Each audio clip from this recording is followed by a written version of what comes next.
Today's show is brought to you by Audible. Audible is offering our listeners a free audiobook with a 30-day trial membership. Just go to audibletrial.com/theneuronerds and browse their massive selection of audio programs. Download a title free and start listening. It's that easy. Go to audibletrial.com/theneuronerds. Special, emotional, connection, energy, brain rehabilitation through energy, love, care, connection. That's what this episode's about. Joe talks to Tobias Tubbs. Boom! Yeah!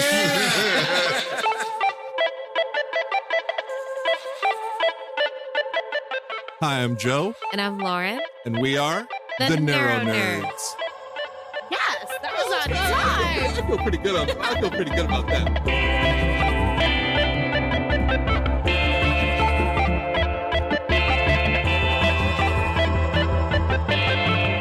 NeuroNerds.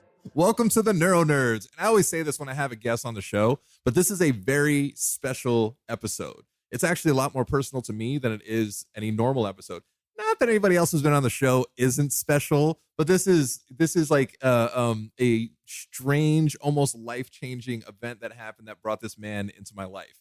I want to introduce to everybody Mr. Tobias Tubbs. Hey, my name's Tobias Tubbs, and I am present and excited. I like that. You know, like when you're in elementary school and they're like, yeah, say if you're here. Some people say here and some people are like, present. Yeah, present. So Mindful. So Tobias, I met Tobias. Tobias is one of Stella, my vicious animal. He's one of Stella's trainers. Yes. And we met, and it's interesting circumstances how we met, you know, and we met in a very strange place. Yes. And now we're here in that not strange place. Come on, bro. And if you want to, I guess, elaborate a little bit more on how you came to be one of Stella's trainers. Oh, well, real quickly, in 1991, I was sentenced to a juvenile death sentence under the guise of what they call the super predator narrative, in which they claimed at that point that African-American males, black and brown males were suffering from the atavistic gene, which means that we was prone to criminal activity and nothing but death and incarceration was our lot. So without even ever shooting a gun at a person, brother, or being in a fight my entire life, I was sentenced to death. So I dedicated my life literally to love, bro, and seeking to do the best of the situation. That got me to Lancaster, in which I had the opportunity to go into Paws for Life. Amazing organization. Oh, bro. So with Paws for Life, you had various men with various skill sets and training dogs. But being that I was really known to be very like empathic, having a deep seat feeling with people. Right. But I understood that throughout my life, I had that same kind of connection with plants and stars and also animals.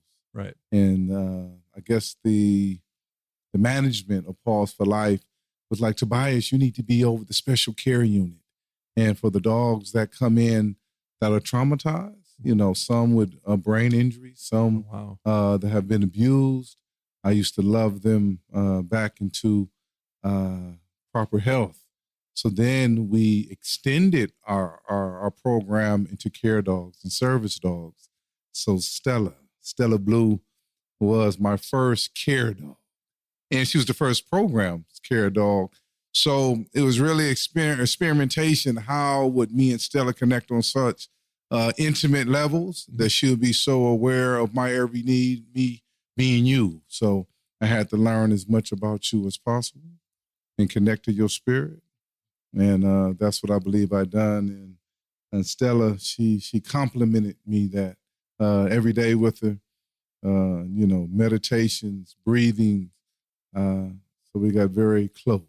It's amazing that you mentioned meditation because Felice and I meditate every morning. Right. And Stella actually meditates with us most mornings. Yeah. You know, we'll call her up on the bed and she'll literally just like lay down between us and she'll just go on her back, paws up in the air, and she'll kind of like set her intentions for the day, just like we do. Yes. You know, it's very peaceful. It's it's amazing. So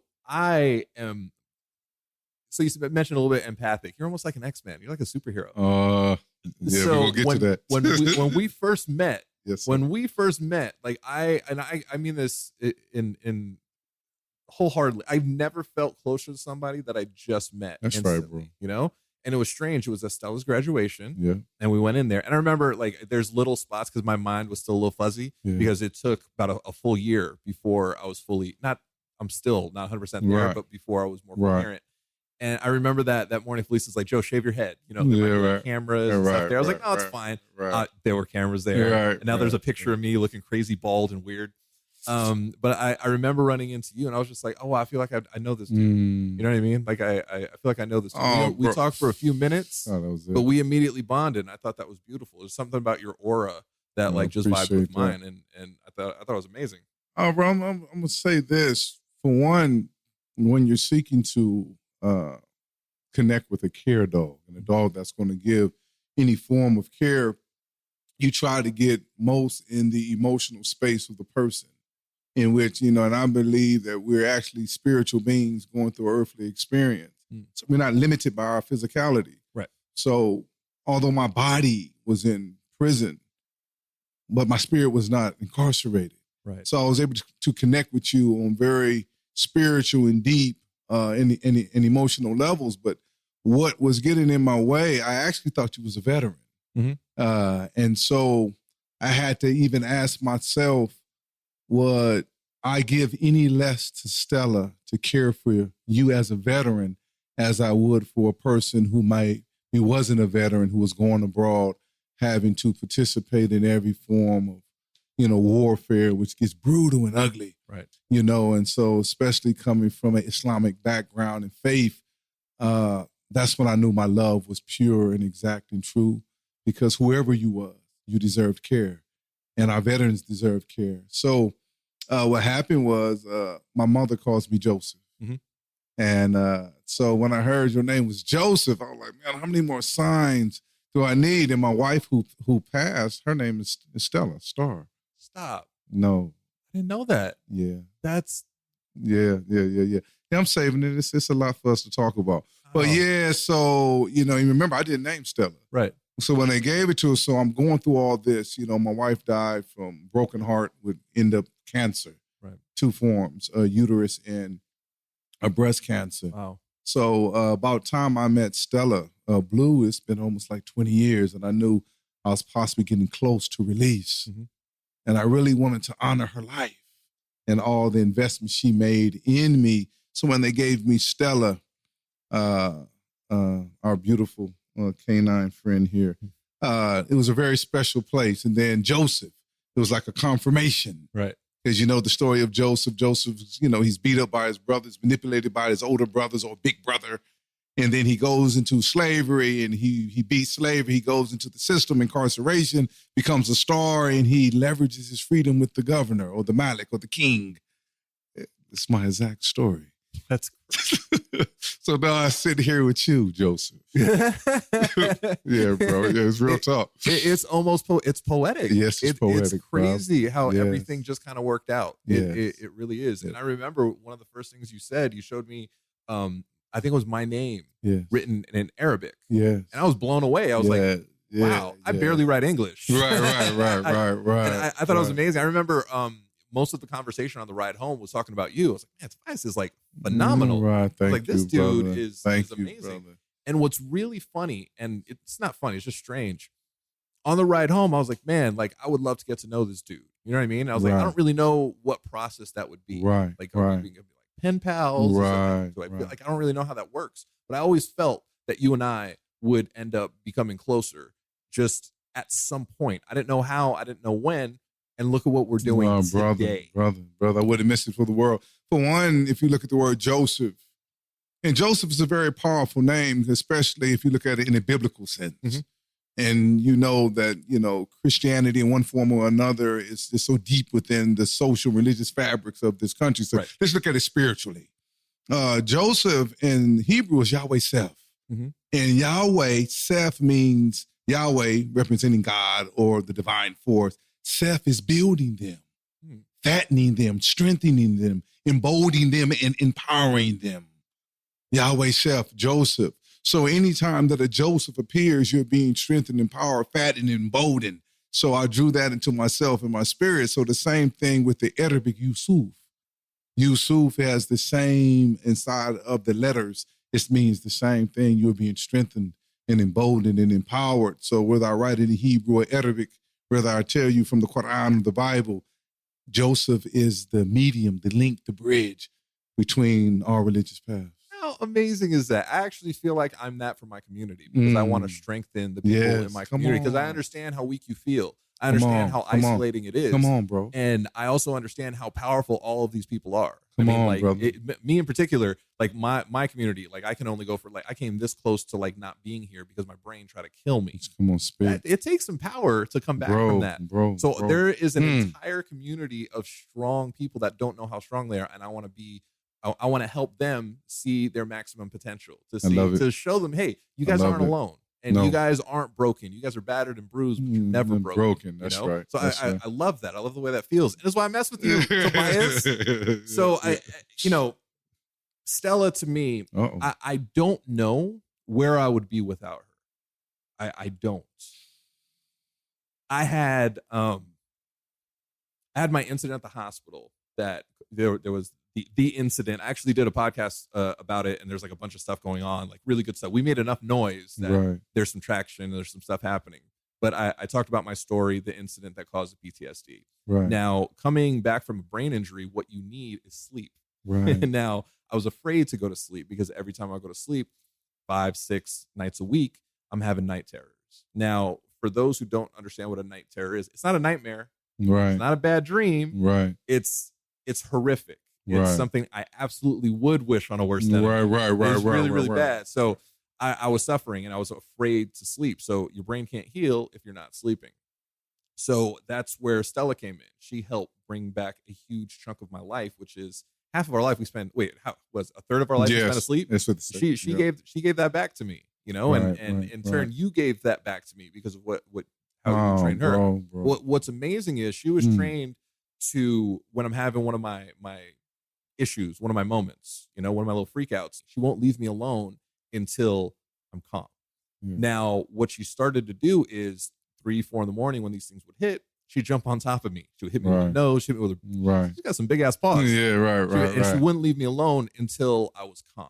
That's right, bro. Which was great. About a month and a half, 2 months later, right around there, she started catching them before they happened. Now that blew me away. So apparently they pick up on your pheromones. Yes. And like she would catch these freakouts beforehand. So it'd be around 3-4 o'clock in the morning and she's nudging me and she's like hitting me. And I wake up to this hot dog breath on my face. Right. I'm like, what's going on? I'm like, why? Like, what are you doing? I'm taking a step back. And I'm like, oh, I'm about to freak out. Come on. I'm about to lose it. So ever since she started catching them before they happened, I'm now basically night terror free for going on almost 2 years, year and a half, something like that. So, and it's, again, sleep is a peaceful thing. It's closing out a day. It's getting ready to start fresh, start anew. I feared sleep. She gave that back to me. And in turn, you gave that back to me. I can't be more appreciative of that. Joseph, on another note, whether it's deeper or not, the process in which, or experience in which me and Stella went through, just imagine, if you will, that you can just release yourself from your body and release Stella from her body. Then who is Stella at that point? She is information. She is energy. She is divine, no less than us. So yes, the pheromones, she can smell those on the electromagnetic spectrum of energy, but she may be sensing something even greater than that. Right. Because she's actually greater than that. So when me and Stella went on our path together, we used to psycho-spiritually travel into different realms and dimensions together. So when we come back here, like for instance, my doctor told me to lay off the mayonnaise because my bad cholesterol was high. Mm-hmm. And as soon as I touched the mayonnaise container, she would go to the door. And I would look, Stella, what are you doing? And she would actually just go to the door and turn her back to me. And she know I'm a whore for attention. I'm like, Stella, why are you turning your back to me and putting your head down? Literally, so then I'll put the mayonnaise back, and then, bro, she would literally come back to me. I said, okay, I'm having anxiety. I know I shouldn't be eating this mayonnaise, but I said maybe it's something deeper on the spiritual level and emotional levels that she understands, and me and her has become that connected. another thing which really allowed me to understand that guys would be waiting on the yard for me. Now, how would she even know this? Right. And she'll get to scratching on the door. I know her patterns. I know she doesn't have to use the restroom. The building's not on fire. What's wrong with you? Brother, every time I go, there was somebody outside waiting for me. Right. Come on, bro. No, so even if she was smelling my pheromones, the changes in my chemicals and emotions, because I'm having anxiety, I shouldn't be eating all this mayonnaise.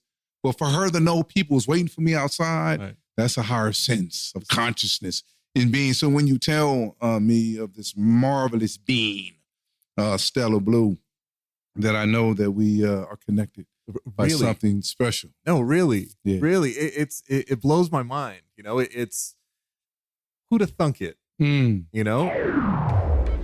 Our Patreon donation spotlight is brain aneurysm survivor Amelia Clark's new nonprofit, sameyou.org. Their mission is to create immediate post-acute rehabilitation for young adults who have suffered a brain injury or stroke. A portion of our Patreon proceeds will go towards this amazing nonprofit. Sign up to support us at patreon.com/the NeuroNerds. Hashtag the NeuroNerds give back. So you spent the majority of your early adulthood incarcerated. Yeah, I went in 20, they say 25.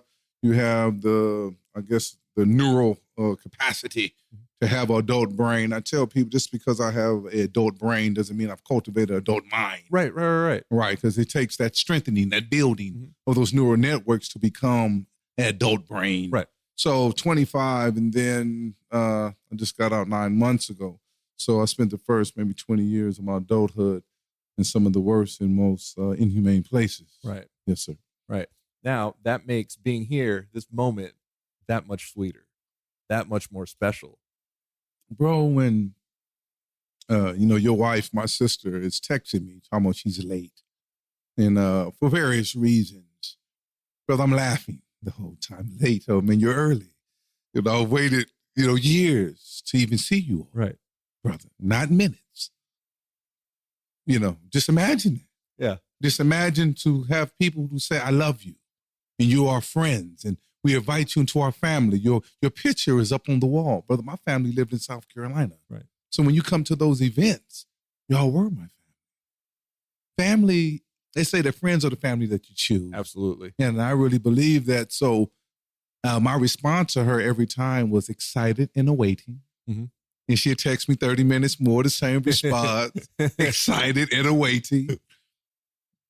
Bro, you're absolutely family that's been chosen. But it's not even a choice. It just is what it is. You know what I mean? There's like some people that you were meant to be in contact with. And I actually believe you're one of those people because of that first moment that we met. Big smile, big hug. I got to tell you, Tobias, my friend, you're one of the best huggers I've ever met in my life. Oh, bro, yesterday, just real quick, this week at Housing Worth, it's an art gallery for people who don't know what it is, global art gallery. They claim to be the largest in the world. And so, I'm on a panel, and these panels, you have really like heavyweights upon these panels. No one knows young Tobias. And so I told him how revolutionary a smile is in prison. Right. Because the guards used to ask me, I'm not going to use profanity, but what the are you smiling at? Right. Then I'm looking like, what is so dangerous about a smile? But a smile releases endorphins in the brain. And the person who you're smiling at is so powerful. It releases something in them, even if they don't want to acknowledge it. Right. So for years, I just started smiling. And I started to revolutionize moving inside the prison, just smiling. Right. And then when I learned the power of a hug, and 90% of the men that I was dealing with didn't have fathers. 99% didn't have fathers who hugged them and tell them that they loved them. Right. So anytime I'm able to be on panels or to speak or to be around people, I greet you with a smile, bro. And I like to give that 21-second hug. Out here, it's kind of awkward because people are not used to that 21 seconds. It's strange. It's strange because you're not used to that physical contact. I myself, I wasn't raised. I was raised by all women. Right. So I have the feminine hugs, but like being around other dudes was always weird to me. Just imagine being in prison. Right. Right. And when you're around, like I'm an athlete. I'm on teams. I play a lot of sports. So you're a dude. And a lot of times a big smile and a hug, it's weakness. I'm with you, bro. I hate that stigma, brother. Just imagine that in prison. So what's unfortunate is the officer saying, "What are you smiling at?" Come on. Yeah, that's not a reflection of you. It's a reflection of them. Like, how miserable bro. are you that you Come can't on. stand another human being smiling? There's nothing harmful about a smile. Brother. There isn't, especially yours, my friend. Oh, thank you, brother. It took me years to even be comfortable with myself to smile. Right. You know, and certain, we incarcerate ourselves in these attitudes. Oh, my lips was too big, brother. I had a chapped tooth. And all these things are reason why I wouldn't smile. Right. You know, so once I freed myself, I tell people often, I was physically free, spiritually, mentally, and emotionally free years, probably a decade before my physical body caught up. And I tell people, you might be incarcerated, but you don't have to be in prison. Right, absolutely. Imprisonment is self-inflicted. Right. Incarceration, you know, it happens. So I asked for the smiling, brother, and the hugging. Like you said, brother, you got on like a pink shirt today and pink socks with bananas on them. Bro, because I'm alive. And I have the choice to wear what I want to wear. For 30 years of my life, I was in bland colors for a reason. Mm-hmm. You know, brother, colors are energy. Right. Each color comes from black hole energy. Since you asked what kind of nerd am I? Oh, brother, you used to call me all kind of nerds in prison. But just imagine that, bro. Just sit there. The radiation from a black hole is creating colors. And pink is a part of that electromagnetic frequency. And it's informational because, you know, energy is informational and information is energetic. I got to tell you, pink's my favorite color by I see far. I see the shoes. So we just talked about, you know, choosing family. Yeah. Like the chosen family, like that, those are your friends. You get to choose though. Family is given to you. You have no choice. No, it doesn't, not that it doesn't mean the same. They're your family. You love them no matter what. Right. But it's your friends that become your true family because you actually made that choice. It's almost the same thing with like your clothing. You were given those clothes to wear. Oh, bro. They kept me warm. Yeah. You know, they like I wore them. I was clothed. Yes. But now you're actually wearing stuff that you want to wear. Oh, like, brother, that's powerful, and to have the power of choice and not care how people feel about it. Right. No, you know what? Once I hit a point where I stopped caring what most people think, it's amazing. It's also sometimes it's astonishing how many fucks I don't give. Yeah. And those are the days that's like, it's a good day. Because like I can't control other people and I don't care, not in a bad way. I don't care what they think. I don't care what they say. All I can do is react to like what they say and what they do. Right. And they live their life, I'm living mine. Right. You know? They're not going to stop my forward progress. Right. It's something too, because when in some of the pictures, some of the guys at House and Worth seen the pictures, and when they seen me, they even had a name for what I was doing. Right? They said, "Yeah, that clash design is you have different designs inside your clothes pattern that's actually clashing." You know, so when they were saying that, it was just like, you notice a child, if you just ask a child just pick their clothes. They just pick what they want to wear. It's outlandish. Bro, they might have 2 left socks, you know, any color. And that's how I often I feel that whatever I feel, bro. Right. I'm going to move in that and be free. Though. You actually have the opportunity to do that now. Opportunity. And that brings me so much joy. Now, let me ask you a question. When you were in these dark places, did you ever think that, I'm not going to be here. This is just a moment in time. Like, I'm going to get to that other side. Well, bro, you said something about night terrors. Mm-hmm. And just imagine when you can't tell the difference between sleeping and reality in your dreams or your night states or your dream states or your imagination states. It's just as real as what you, thank you. And I've lived like that. I went so far inside of myself, in my head, in my imagination, I couldn't tell which dimension I was in half the time. And I was starting to feel, I can eat. I'm living like 3 or 4 lives in 4 or 5 different dimensions. I escaped my physical reality, which was Death Valley. Right. The place where me and your wife went. A place called Kilpatrick. Oh, yeah, that was an experience. Brother, 130-degree weather. No fans. She drank the water and almost gagged. I said, drink it. Taste it. I've tasted it for decades. So when you ask me how it is now to be able to move and to feel and experience, bro, it's really phenomenal in this regard that I knew deep inside of myself. I'm talking about, remember, I turned myself in. Mm-hmm. My mother gave me the choice. I'm in South Carolina. She said, son, if you did it, run. Right. Come on, think about that. But if you didn't do it, we will help you, but the decision is yours. Right. I made a decision to turn myself in because I didn't feel know anything. I did not harm the people. Yes, I played a role, but when it came to constantly knowing these people was going to be harmed and the level they was going to be harmed, I knew.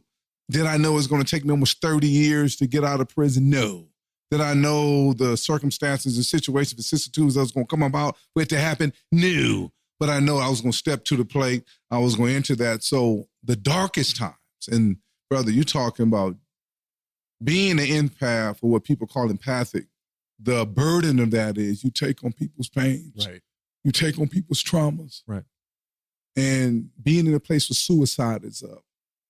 Being on a place with deep mental illness, bro. That right there, that is what consumed me. It must have been so loud. I see it all the time. Man. So I get overstimulated. I get overwhelmed. Just waking up and walking my dog is too much sometimes. I always refer to everything as noise. Come on, bro. So it can be silent.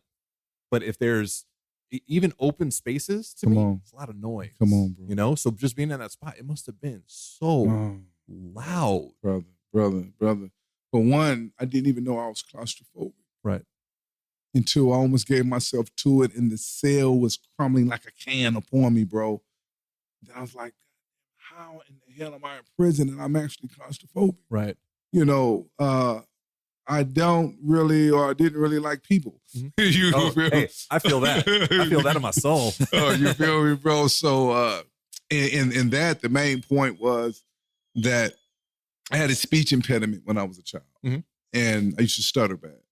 So being that I had a speech impediment, I would used to have to just hours of just being quiet. Right. Because I didn't have the rhythm of a conversation. Oh, okay. The same way me and you going back, probably you toss and I toss it back, talk. It was none of that. By the time I get a chance to get it out, all the kids done went to another conversation. Right. Oh, also, I say this on the podcast. I also mean this probably every third episode. Yeah. Kids are dicks. Oh, bro. That must have been rough. Brutal, bro. Yeah. So what I did, another things in class, and when the teachers would call upon me, I didn't learn how most students learn. Mm-hmm. They had one kind of cookie cut. Then you're in South Carolina, bro. And so they used to call on me. Then I get chide, I get jibed. So this really just placed me so deep off into myself. Mm-hmm. But deep off into myself was where I found the wonders of the universe, the wonders of God, bro. Enormous kind of power. So when I am in those depressed moments, then I had to ask myself, why am I so depressed? But as an individual, I'm in the best position. Right. Then I figured out what ancestral genes were, or ancestral memory, that we hold our ancestors' pains. So a lot of things I was feeling and going through was not only my own. Right. It was things that was passed to me, not just past great-granddaddy's nose or great-grandmama's eyes. Right. It's not just the physical traits that you We're have. given the their trauma as well, bro. Trauma as well. Right. In various forms of trauma, which I'm pretty sure we get into. So how did I deal with that, bro? I have a very deep spiritual system. Mm-hmm. Like I told you, my father comes up out of civil rights, human rights, Black revolutionized movement. Him and my mother was Muslims when I was born. Right. My mother goes back to South Carolina, 1977, gets into Christianity. Yeah, I was about to say, being a Muslim in 77 in South Carolina, that must have been easy. Bro, I was the only Muslim kid or Muslim background in a fully Baptist church in plantation country. The Ku Klux Klan still marched, bro. It's still segregated to today. My mother said, don't believe it, son. There is no, it's still segregated. Although on the record, they finally in like 2000 broke up the segregation. So I grew up in it. So the whole point of it is I've always had a spiritual compass. Right. I never imprisoned myself to Islam, Christianity. I knew that Krishna and Buddha and Muhammad and Isa and Orunmila and any of these great prophetic personalities came with three things in mind. We're spirit, we're love, and we're here to serve. So that's what I've kept inside of myself, and that's how I got through the darkest moments. I see it as the same energy. Yes. Energy.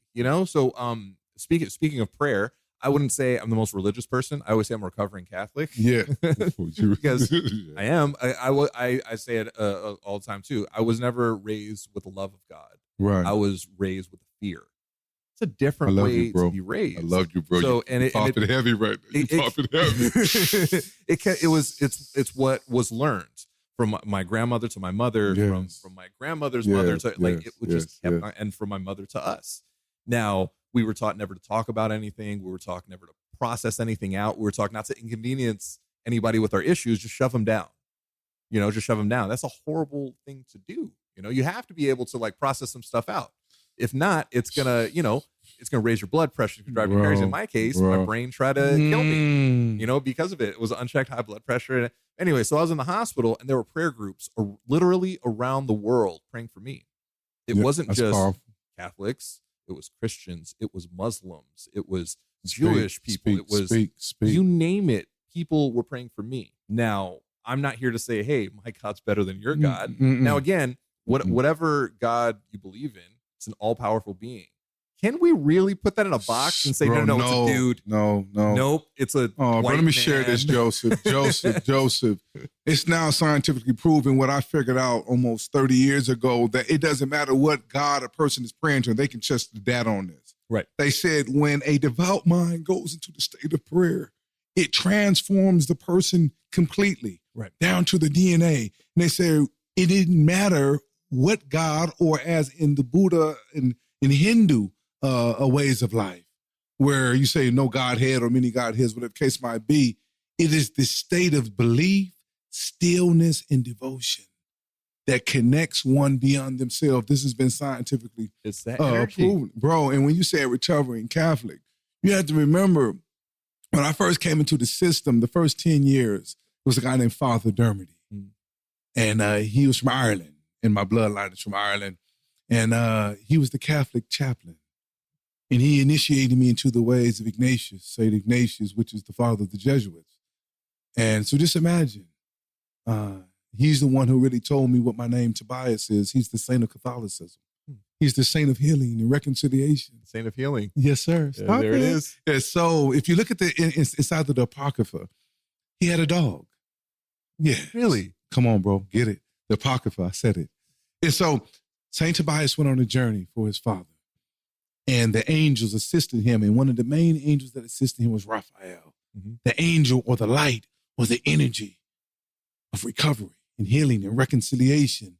And he had a dog. And so he goes on this journey to help heal people who are in the most perplexing, complex kinds of medical situations and depressions and mental illness, demonic, they say possessions and all these things. But the whole point of it is, why the first 10 years of my journey, a Catholic priest, a Catholic chaplain. And then, if you really want to know my story, when I wrote the governor to leverage my freedom, I spoke to him as a Jesuit. And I let him know I know who I am. And I know the power that has been bestowed in me. Right. I know who Yeshua was. I know who St. Ignatius was. And in that knowing, in that belief, release me back into humanity. Right. So I can move forth. So yes, the Chronos and Stella and all the organization, the CEOs from Silicon Valley putting a stamp on me, help him justify before the public that Tobias is a good guy. Right. And we forgive him and give him a second chance. It was actually two spiritual men. And he recognized when I wrote him in that language. So when you say that, brother, we cannot box God. No, nobody can. And you feel me? So to ask you a question. Let me ask you a question. How arrogant does this sound? No, my God's better than your God. Come on. So with all of these people from all different walks of life praying for me, it's that same energy. It's that same energy that I believe helped me in my recovery, because I should be here percentage to say. The Marisha Effect? Oh, brother, I'm going to have to give you that. I wrote it in the book that I wrote you and my sister when I was getting out. That's another story. But there was a transcendental meditation. He was real big in meditation. He was like a guru. And he wanted to help stop the fighting in Israel. Right. And this was in the 70s. And he said, if I could get 1% of the population to focus their heart resonance and the coherence of their brains and minds into one neurological network, we can change the atmosphere. And it's called the Marisha Effect, bro. So he was getting Muslims and Christians and Jews and Buddhists all to just pay it to 1%, bro. So when you say that people around the world of different ways and different lives, bro, that's what a Joseph does, though. You know what's funny? Yeah, so Felice and I, we've been meditating for the better part since every day since I've been since I've been home from the hospital. We do a new meditation recently. It's our heart meditation. We lay down, we put our hands on our heart, and we're trying to connect our heart and our minds, because the heart actually it's this whole thing. It's this whole thing. Bro, this was what I forgot the brother who came up with it. It was one of these guys who was a big director in Hollywood, and he had the show. It's centered around heart math. Mm-hmm. And heart math is the side, being that we were just so big as Europeanized education has taught us that the brain is everything, the brain is everything, the brain is everything. But now that has been slammed on his face. Right, it's not just the brain. No, they say every thought begins in the heart. Exactly. Come on, sis, come on. Listen. Once I give y'all this book, you're going to see how connected we are, bro. We're literally, if you remember when I started this podcast, so with this communion with, bro, with me and you and the family here, that we're spirit, bro. Yeah. Just because our physical bodies was wherever y'all lived, and whether I was being housed or warehoused, that my spirit is unlimited. Right. It's not imprisoned by time and space. Right. We've been together. There's never a time we wasn't together. You know what? There's the connection. You know what I mean? That's like how you feel connected with somebody when you first meet them. I don't know this person, but like, I feel like I know this person. Yes, forever. Really? In consciousness. Are you a stroke or brain injury survivor looking for community and support? Well, the NeuroNerds are here to help. Join our #UsoRock Facebook group at facebook.com/groups/UsoRock to connect with other survivors like you. Plus, read other inspirational brain injury survivor stories on Joe's blog at josorocks.com/UsoRock. And submit your stories there as well. We want to hear them. And remember, you so rock. Stop laughing at us. It's funny because, like, all right, so I have friends, I have family, but I have made some of the closest friends I'll ever have since I've been out of the hospital. Of course. That are in my community. Of course. And it's almost like people who are at war. They tend to befriend other people who have been to war. Veterans. They speak the same language. So veterans, bro. Right. People who have had brain injuries, we speak the same language. Like people can empathize, but no, people can sympathize. Not too many people can empathize. So when you actually sit down with somebody who's been through it, you're like, oh, like you get it. You know what I mean? Yes. Now, on some level, in talking to you, I'm like, oh, you get it? It's weird. Bro. It's weird because it's the same kind of feeling that I have when I meet like my brain buddies. Yes. When I connect with them, where it's like this deeper connection that I've never had with, like, wait, what do I call them? I call them normies. Right. Which is such a beautiful thing, and I think everybody needs that, and you're like a facilitator of that. And I think that's a beautiful brother. Thing. Connection. I try to be a facilitator. Connection. I'm gonna offer you this, and I often speak. It doesn't matter what panel. That's why I tell Bazan, which is my bro, and he's my business partner. He helped leverage the freedom through Words Uncaged, and he was the CEO, president of Karma Rescue for a minute. And as we speak, and he, gets me invited to these panels. I said, "Real bro, it really don't matter what they want me to talk about, because I'm gonna talk about two things, and that's love and what we call service." Mm-hmm. Brother, when we are disconnected from each other, we hurt each other. Right. When I am disconnected from you, I will hurt you. Right. And not even intentionally. But when I'm connected to you, there's nothing I would do not to hurt you. Right. So that intersection of our lives, that bridging, becomes essential. So when you say now we feel like we've been together, brother, once we become aware, then we can tap into unlimited potentiality. Right. Brother, and that's the kind of love that I bring to the table with you, and that's the kind you bring. Bro, the day when Stella, I keep calling it Felice Stella, Felice, she's coming to go on that trip with us to Calipatria, Death Valley.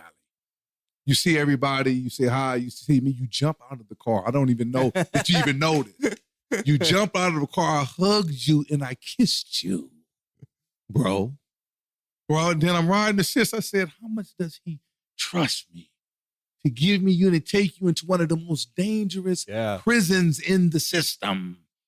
You feel me? So when we say, this ain't, this is real talk, bro. I'm a warrior by nature. Yeah. That's just, 30 plus years of my life. Oh, yeah, I told her, I said, yeah, this cat is strong, too. I said, that 20 big and I'll hug him. Right? She said, yeah, he's strong, too. On the ride back, I was at ease. Yeah. Normally Felice, when she goes to like prison, I always get, you get that little thing. Yeah, you should. That little thing that happens, Yeah. I trust in her, but it's still a very weird thing. Yes. And I was completely at ease and comfortable. And normally I'll check, hey, are you there? Is everything okay? You doing all right? And I was just like, things are cool. Yeah. Cool. Like I felt very comfortable. And I think I thanked you afterwards. I was like, thank you for taking care of her and being there. Context check. Our show's producer, Felice, has been volunteering at Lancaster Prison's music program for almost 2 years. So this next story is referring to that time period. You have to remember, Felice was coming inside of the system. Mm-hmm. And I honored her space, and I honored that I promised the administration there'll never be no over-familiarity between me and her. This is a person that I love, bro. This is my sister. Right. This is my friend. I got to tell you, I wanted to break those rules all the time. Bro, so just to see her there coming in, I've always just come and speak or wave through the window, and then for her, for us to be on the street. Brother, I didn't chase you on social media. I didn't ask nobody for your number. Why? Because what they call, I believe he called it spookiness at a distance, Einstein. Mm-hmm. Quantum entanglement. Right. If we're connected how we say we are connected, it's impossible for me to move without y'all moving. Right.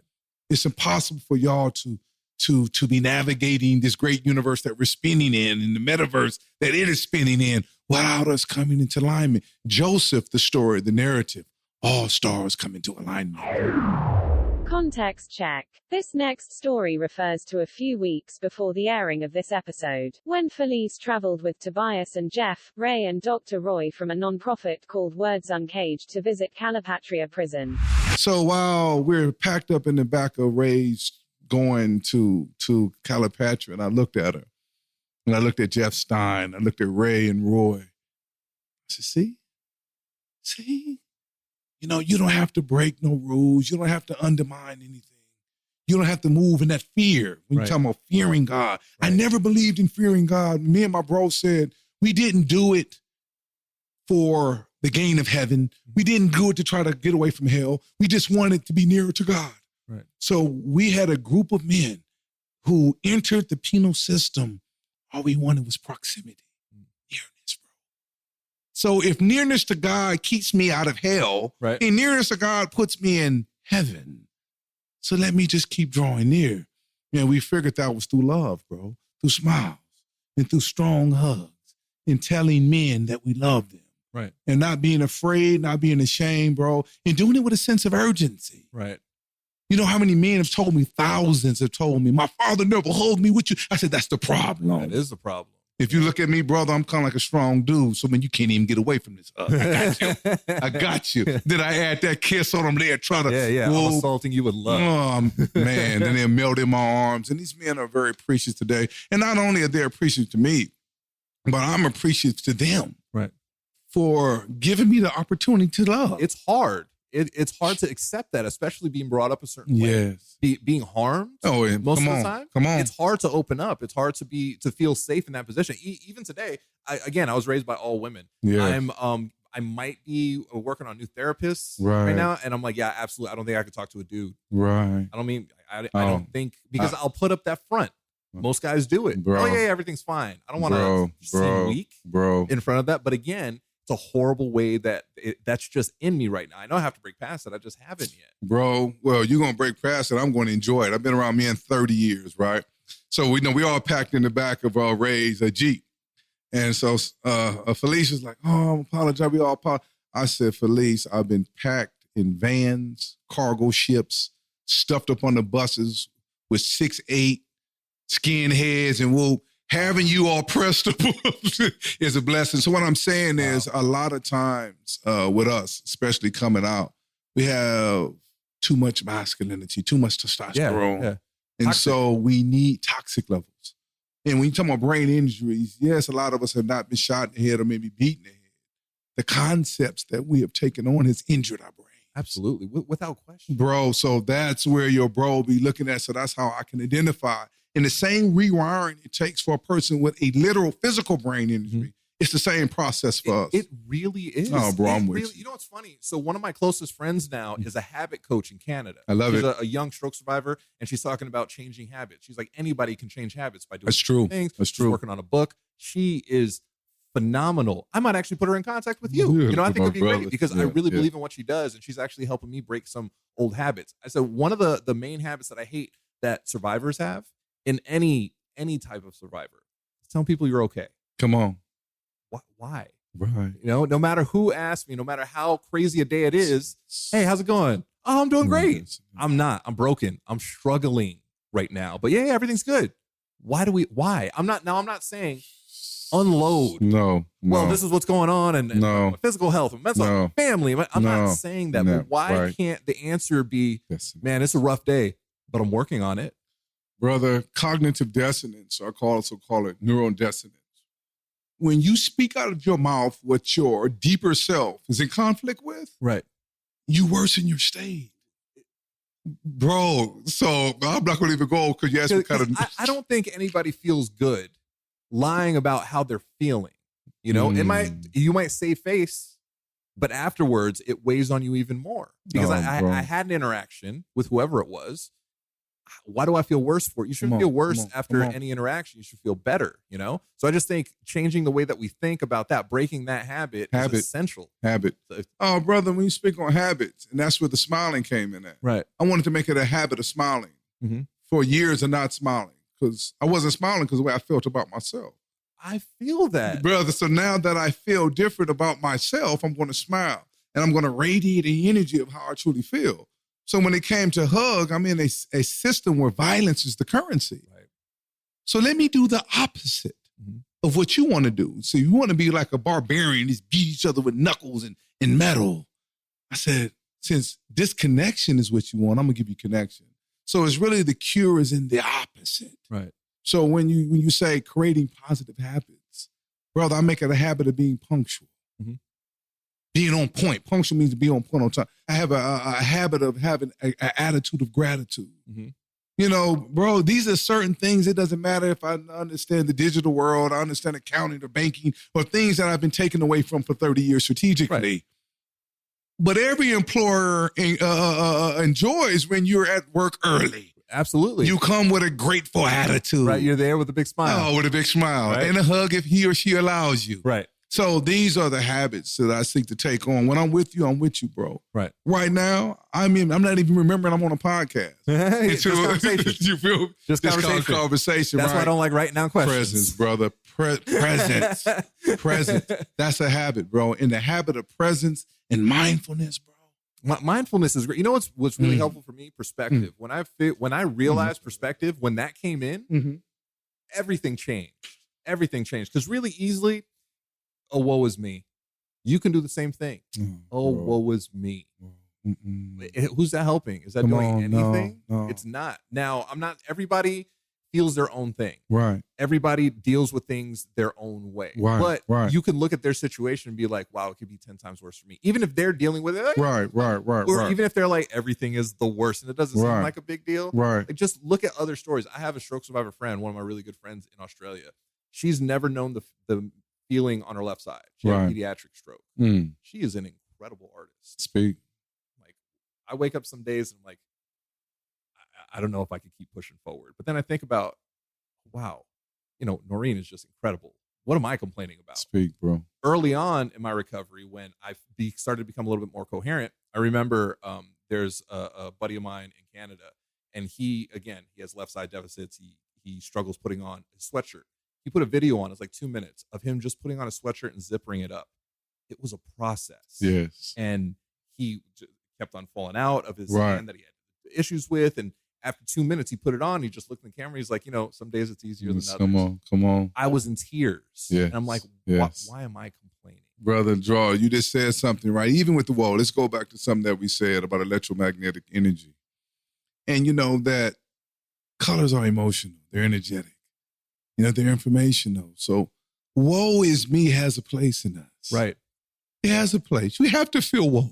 You do. And just don't say that. Oh, bro. And I felt that in various times, but I'm geared a certain way, my woe turns to being angered. Mm-hmm. So anger is just there to activate us. There's a problem. Now, what do you want to do about the problem? Right. And one thing I noticed, you got to remember, I left society at 20. Mm-hmm. My pubescence is about to fire up. I'm in the desert, bro. I'm in the desert, 125 degrees on average. Oh no God. wind, bro, no fans, no sparkling water or ice. This is inhumane. You feel me? So once I figured out whatever I believe the system has taken away from me, I figured out once I died to woe is me, I become still that rest you said that the brain needs. Not only the brain needs, the DNA needs. Right. Once I became in tune with that, then the universe became my limbs. Oh, bro, and once the universe becomes your limbs, oh, they can take my voice, but Felice and Joseph hears me. Oh, they can take my eyes. I can't see past the yard, but the universe becomes my eyes. Right. So wherever my case was that they tried to hide or destroy, oh, I see it now. My heart. They tried to say I was heartless, bro, incorrigible, no good in me, bro. Right. The human heart is the most powerful thing. The only thing second to that is the human voice. Thus the universe, the sun spoke for me. The wind spoke for me. The wind used to blow by my lips and said, put a prayer upon me, and I would take it to the person that you need. That's why I never got caught with a cell phone, bro. Right. In prison, which is a life sentence. I was using the wind. I was using the sun. I was using the moon. So once you're cut off for certain things physically, there's a whole universe and metaverse and God in you through attributes and qualities that it opens you up to in the old martial arts movies, and I'll be quiet. The great martial artist will cut off a limb, and when that other limb becomes more powerful, Right. then he'll cut another limb, then his feet becomes lightning fast. There was something to that. Right. It's all energy, bro. I'll tell you what's really funny. Come You said on, the man. two most powerful things is the heart and your voice. Oh, You speak from the heart. So that's what Mm. makes you so powerful. Thank you, bro. You know, and I love that. Mm. I love that. I'm so happy Mm. right now. You know what I mean? Like Oh, I see it in your face, bro. I see it in your beautiful this face. conversation right here, it brings me so much joy. You know, I grew up angry Mm. because Oh, I brother. didn't have the love that I think I needed. You know, brother, now I speak. can't blame my mom. She Yeah. raised 3 kids all on her own. Yes, You know, she literally yes. did the best that she could. My older sisters, they blame her for a lot of stuff. I'm Right. like, put yourself in her position. We Right. got here. She was amazing. I was a little resentful at a time, but you know, that turned into anger, but I didn't really know how to process stuff because again, being recovering Catholic, don't talk about it. No, Shove it down. shove it. You know, so I love that I actually have a voice now and I can say, hey, Tobias, my friend, I love you. I'm so Yeah. happy that you're here. Yes, And I'm so brother. happy that we're having Yes. this conversation. Yes. You know? Oh, brother, what's very important about our relationship, and everything is relationships, Mhm. is that we both know we're hurting. Right.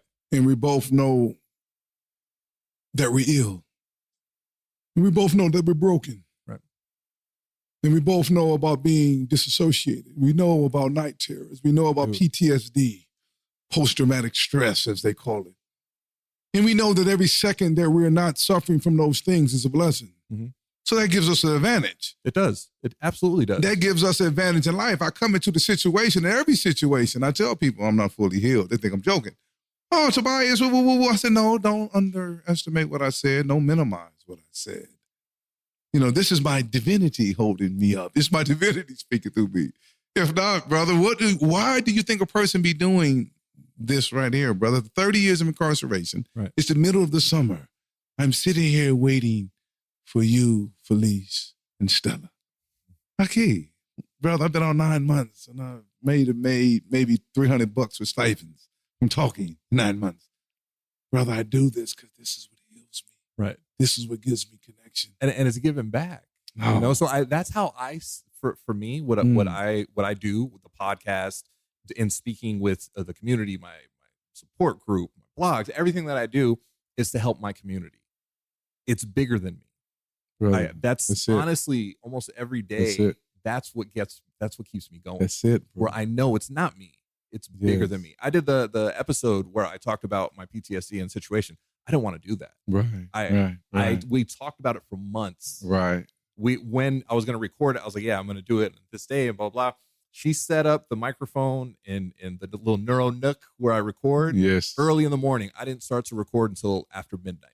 Brother, when you just said that, what is our purpose? You feel me? I ask myself that all the time. I figured it out for me. Brother. and it's just one of my partners. He does workshops on this. And I have a tendency to believe this. He said, all of our purposes is the same, but we all exercise our purpose differently. Interesting.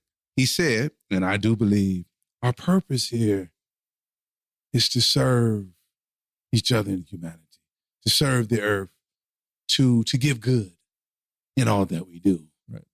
How I give good. Felice has a singing voice. I sing. I make a joyful noise like my mama. My mama says, son, God didn't say you have to sound good. He said, just be joyful. I said, do your stuff, mama. You feel me? So the whole point of what I'm saying here, we all have different talents and skills in the way that we give, but our purpose is in the giving, bro. Right. You feel me? It's such a beautiful thing. I've never felt better in life than helping others. I really feel that that's my purpose. That's the reason why I survived. Again, I'm less than 1 in 4. The type of stroke I have, I shouldn't be here. And I especially shouldn't be as functional as I am. I think I'm here to help others. And everything that I'm doing, it blows my mind when people reach out to me and they're like, thank you. I'm like, what? Yeah. I'm just an idiot on a microphone. Yeah. And they're like, no, thank you for doing this. Let me know that I'm not alone. Come on, bro. And now even sharing some of my story, when I did the podcast talking about my PTSD, I didn't want to do it. It was a lot. I have a voice. And once I released that, I thought it was going to be amazing. I thought I was going to be better. I thought it was just going to be awesome. And I'm just going to be like, I feel so much better. I didn't. Bro, I felt worse. Bro. For a few days until I started hearing back from people that were saying, thank you. Yes. This happened to me. Bro. And that happened to me. And I didn't do this. And I couldn't do this. And I was like, I have now a responsibility. It's because it's not just me. It's much bigger than me. I have to do this for the community, for the people who don't have a voice, for the people who don't have a platform. This is what it's about. I'm going to offer you this. I believe circumstances and situations are veils to the greater reality that is taking place. So it wasn't about the ailment or the illness or anything that you felt that happened to you in your brain. That was just a veil to get you to the point of your life which you need to go to. You can look at it that way. Everything happened to get me to this point right here. It wasn't about me doing 30 years of incarceration. That was just a rite of passage for me to get here today. I'm going to offer you a word, right? And, since we're in a society which is driven by physical money or the procurement or the slave of money, I was out maybe not even 30 days. And Chris Saka, me and Chris, was riding in his Tesla and his car is driving by itself. People don't know who Chris Saka is. Look him up. He was like a billionaire, 30 years old. I didn't know what Uber was. I didn't even know what Twitter was when I met him. Shark Tank, I never seen it. Just two men just loving on each other and agreeing. And he got up and said his speech. He said, I believe I met Martin Luther King today. I believe, he said in energy. He's speaking about energy. I'm like, oh, damn, that's beautiful. Who the hell he talking about? He said, I met Tobias. I'm going to take his energy to my wife. So I said, okay, yeah, so what? This is apparently somebody big in that world. I'm still in prison. So when I get out, he hears I'm out, he comes pick me up. When he comes to pick me up, me and him have some real intimate moments, man, where we're talking about our lives, but it got to the point where he takes me to my parole office. I had to go talk to my parole officer. He has to use the restroom, so we're in Denny's. And he's looking at me and he says, Tobias, don't underestimate your wealth. What he's saying is, before you shop me or ask me this or that, if that's on your mind, I don't believe you have not taken the time to think about what you've done. When you're talking about the percentage, 1 through 4, and you being here, he told me, do you know the percentage of people who come out of a LWOP life without the possibility of parole? Y'all think I'm 1% of Americans' wealth or the earth's wealth. You're less than 1% of the people. So you're more powerful than me. He said, your power is in love. I come to an institution. They're telling me that Tobias is not here, but he's on the street. He said, your love is the wealth and not my riches or fame. Right. And when he told me that, it helped me put this is part of my life in perspective. If he probably wouldn't have told me that, then I probably would have gotten the rat race and gave up my true wealth. Right. It's love. He said, you have nothing to offer anyone but smiles, hugs, and love. So this is pure and it's true when you meet people. When people see me and they're hugging me, what you want, a house, a car, $1 million, $1 billion?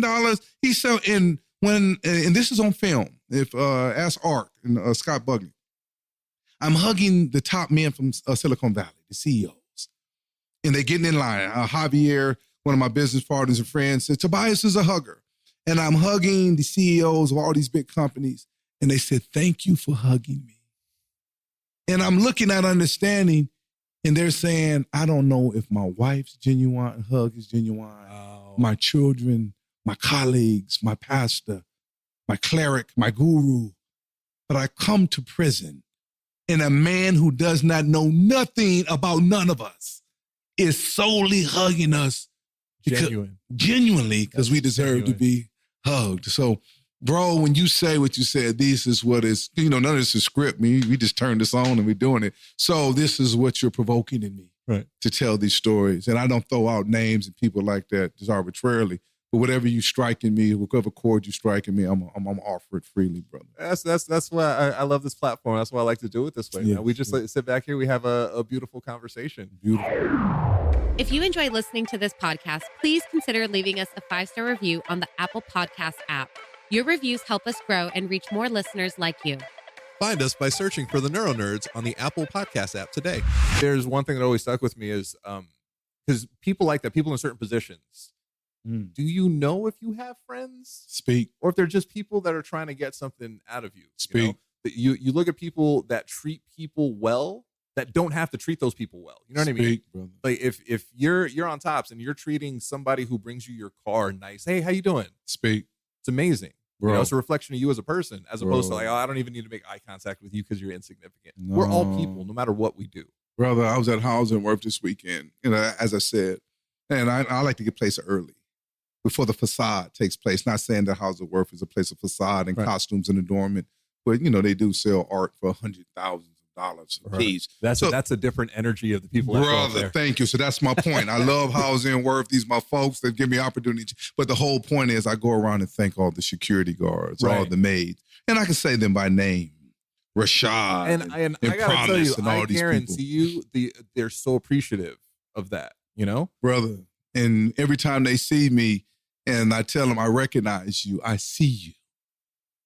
But you are what makes this click. You're what's holding this up. Nobody does anything by themselves. Never. Nobody. Never. It's this whole big giant system, and we're all part of it. We gotta love one another. That's it. And most of all, I think it should be on shirts. Just don't be a dick. Just be cool. Just be cool. Yeah. So you and Felice are going to be doing something special. Yes. You guys are working on something beautiful. Yes, sir. A dog program. Yeah. To help with people like me, children. Yes.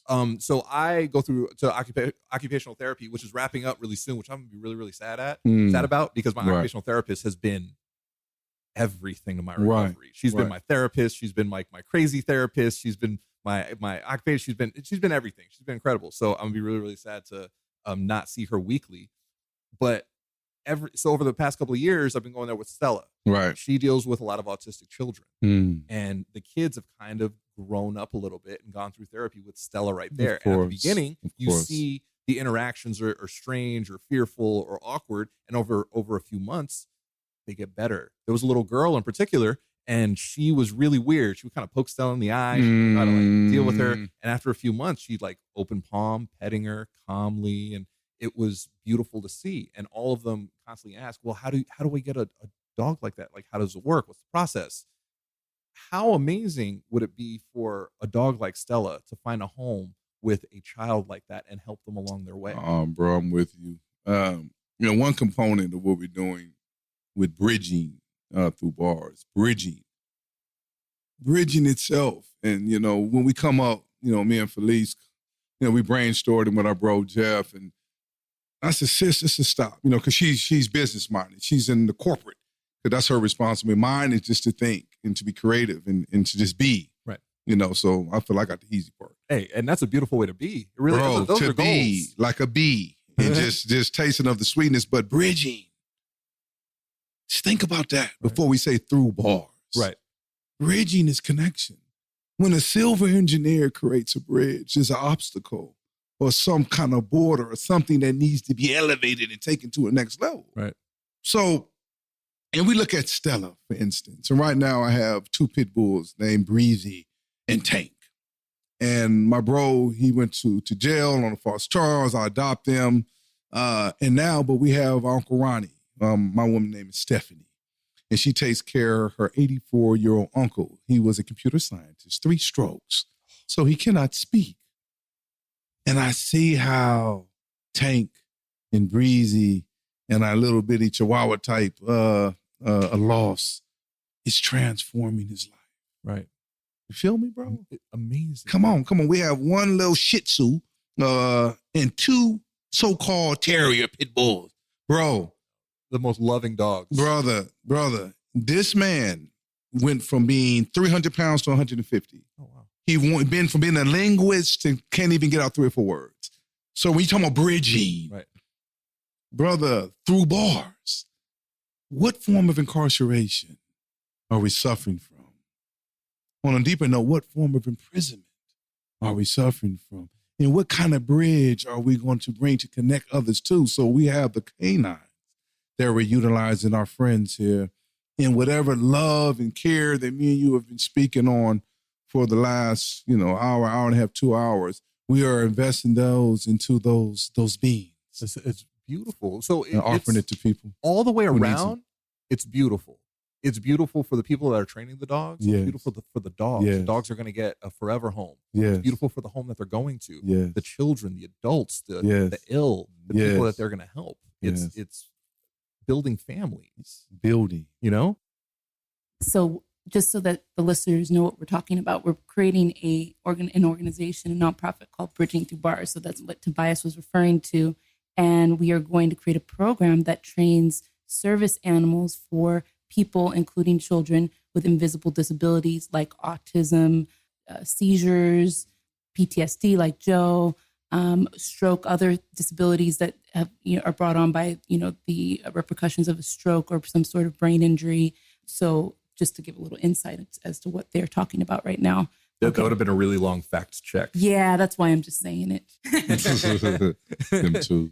So I'm really excited to see it because I understand firsthand the effect Stella's had on my life. She's changed my life. Yes.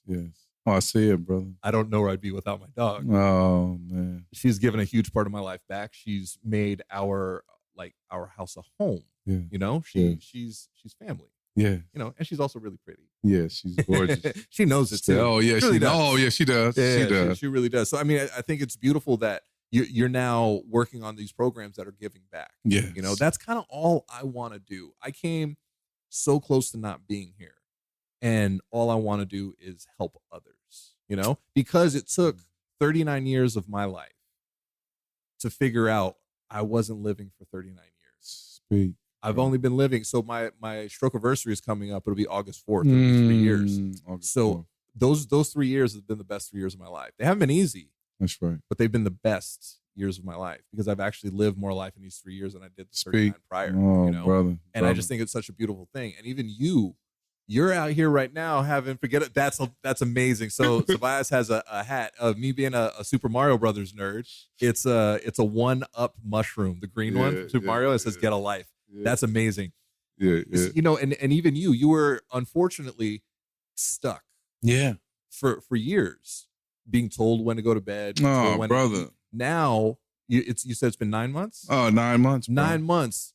This is living. Yeah. You know what I mean? Yeah. And I hope it feels that way. Oh, it does. It does. When you said it, yes, you are coming back from this brain injury due to a stroke, right? Right.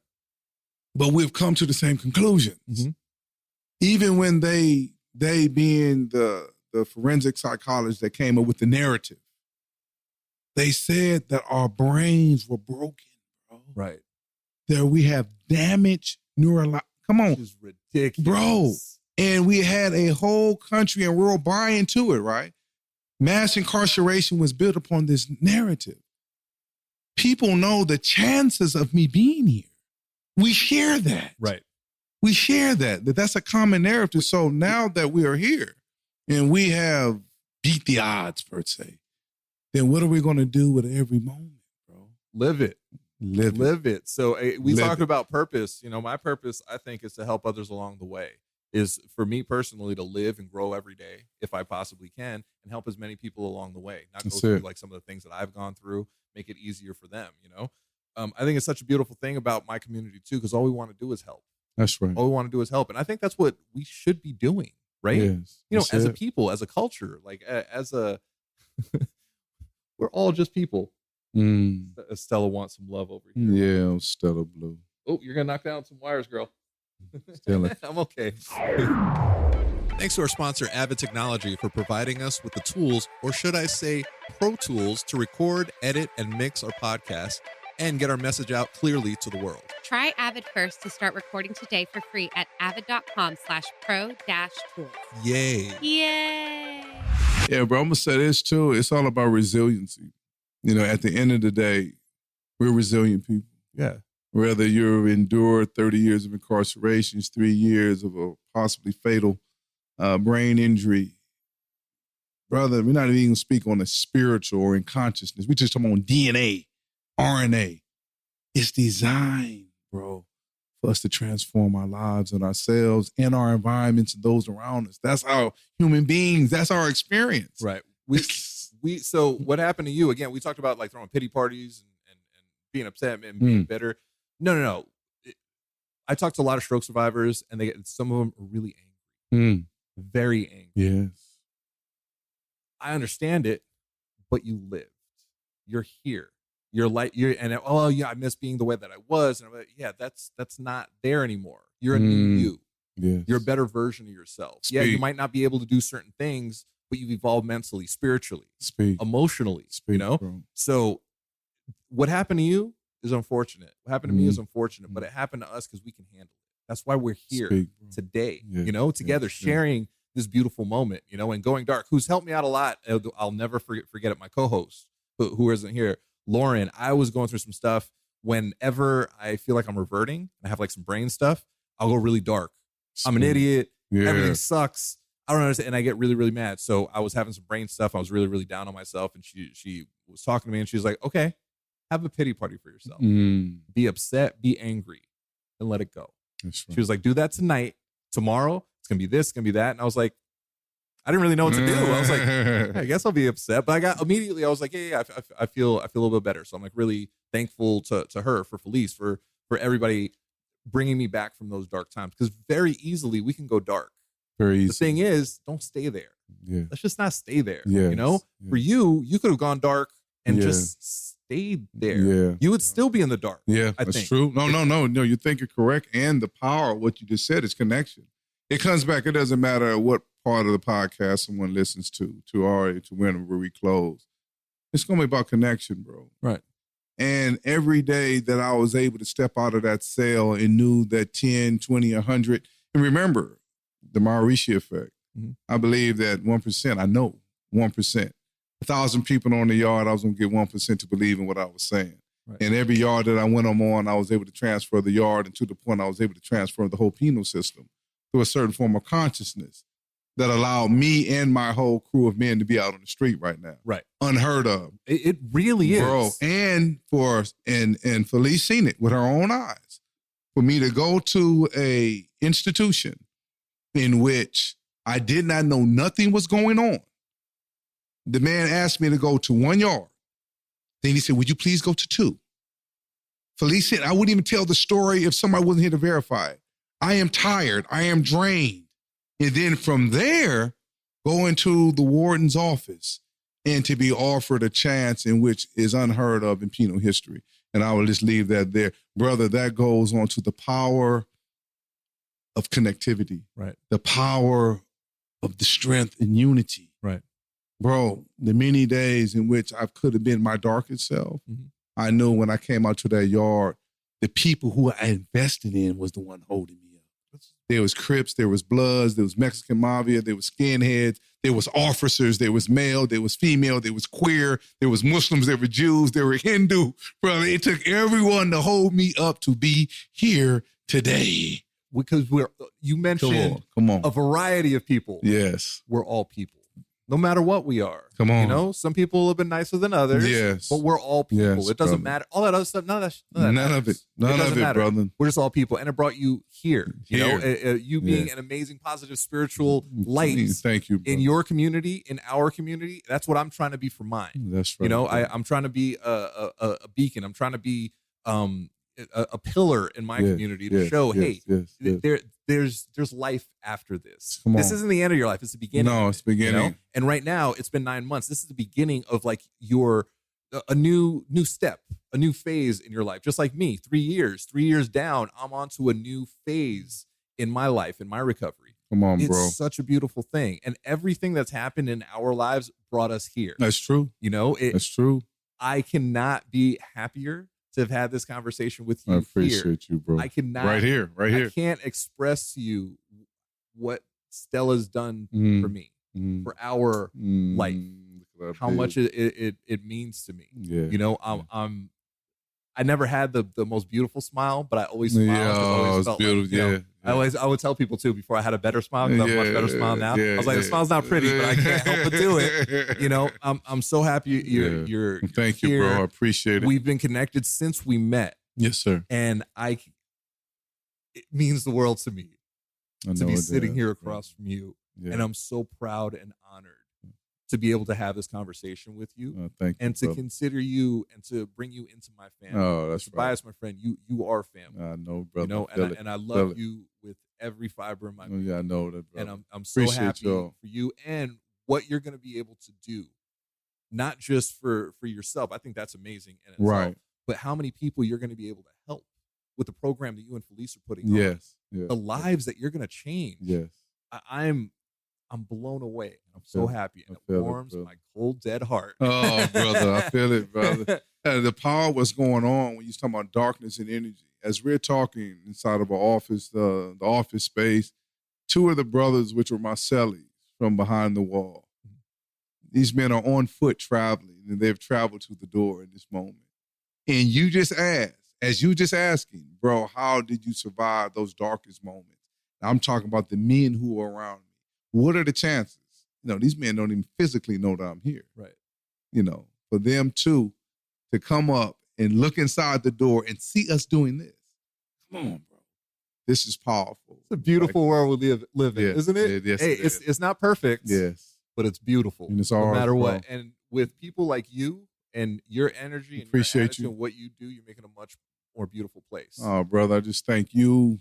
Thank your family, brother. Thank all of our listeners, brother, that we can connect on great and spiritual levels, man. Be bold enough to love. That's all I said. Just be bold enough to love, bro. Be bold enough to love. Thank you to our amazing community on Patreon for supporting this podcast. You can support us too and get different perks and gifts depending on which Neuro Jedi tier you sign up for. For example, if you're on our Neuro Padawan $5 tier, then you're probably listening to this episode a day early before its public release. Your support helps us grow and continue to create this podcast. Plus, a portion of the proceeds go to a different cause or individual in the brain injury survivor community each month. Sign up at patreon.com/the NeuroNerds. So I'm going to ask you what your nerdum is. So like everybody has a nerdum. Mine is obviously comic books, like Star Wars. I'm a superhero nerd for sure. Some people, you know, one of the Stromies, a friend of the shows, her nerdum is fitness. She really likes fitness. Some people, I'm a music nerd. So everybody has a nerdum. Oh, you're an energy nerd too. Oh, well, yeah. Spiritual nerd. No, yeah, it could be the spiritual nerd. It could be the word nerd, love nerd, but actually mythology. Oh. Yeah. I love psychomythology, drawing psychology out of mythological tales. That was the means which I escaped. Beautiful. Yeah. So if I'm my nerdum would be psycho-spiritual travel into mythology. Oh, love it. We're all nerds in our own way. It is. If you just look at Felice, that's just a nerd. Yeah. I want to thank Tobias, my brother, my friend. I'm so happy to have done this here with him. Wrapping up this beautiful conversation with him. Follow me at Joso Rocks everywhere. Follow Lauren at Lauren L. Manzano on Instagram. Follow us at the NeuroNerds everywhere. If you want to know more about Words Uncaged, go to at Words Uncaged on Instagram and on Facebook and wordsuncaged.com. It's a beautiful thing. Do you have anything for us to follow? Follow the light and you shall find me. Boom. That's what you need to do. Follow that light. And on that beautiful, incredible note, this Neuro Nerd is out.